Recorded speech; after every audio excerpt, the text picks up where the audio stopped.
এবারে নির্বাচনে একটা অভূতপূর্ব সাড়া পড়েছে। সাধারণ ভোটার, প্রার্থী, জনগণ সবাই অপেক্ষায় আছে যে 12ই ফেব্রুয়ারি তারা ভোট দিবে।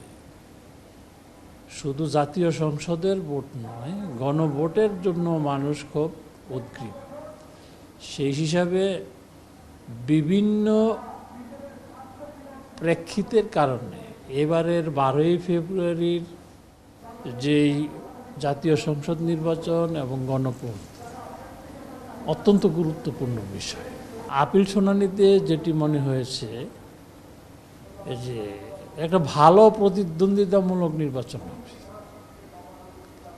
এবং যে সমস্ত প্রার্থীরা এসেছেন তাদের বক্তব্য তাদের স্বপক্ষে যেভাবে রেখেছেন, ভোটের মাঠেও তারা সেইভাবে কে কাকে হারাতে পারবে, কে কিভাবে জিতবে, সেজন্য জনগণের কাছে যাবে, ভোটারদের কাছে যাবে। এতে করে একটা সুন্দর নির্বাচন হবে বলে নির্বাচন কমিশন মনে করে। বড় বড় দল বলেন, ছোট দল বলেন, বিষয়টা এরকম না।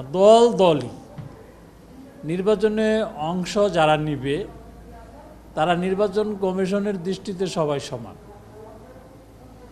এবং একটা ভালো দিক লক্ষণীয় যে সবাই আসতেছে নির্বাচন কমিশনে, তাদের অভিযোগ, অনুযোগ, পরামর্শ এগুলো দিচ্ছে। এতে করে কিন্তু নির্বাচন কমিশন এনরিচ হচ্ছে। ছোটোখাটো সমস্যা যেগুলো আছে সেগুলো আমরা সমাধান করছি এবং বড় ধরনের কোনো সমস্যা নির্বাচন কমিশন এখনো পর্যন্ত করে নাই এবং সমস্যায় পড়ে নাই। এটা ভালো দিক যে বিভিন্ন রাজনৈতিক দল তারা তো তাদের মত, তাদের বক্তব্য বলার অধিকার রাখে, বলছে, এবং আমরা সেই বিষয়গুলো খতিয়ে দেখছি।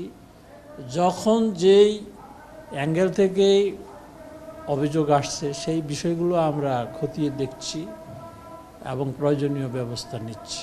কোনো চাপ নেই, কারণ সবাই চাচ্ছে ভালো নির্বাচন, কমিশনও চাচ্ছে ভালো নির্বাচন, নিরপেক্ষ নির্বাচন। সুতরাং কোনো চাপ নেই।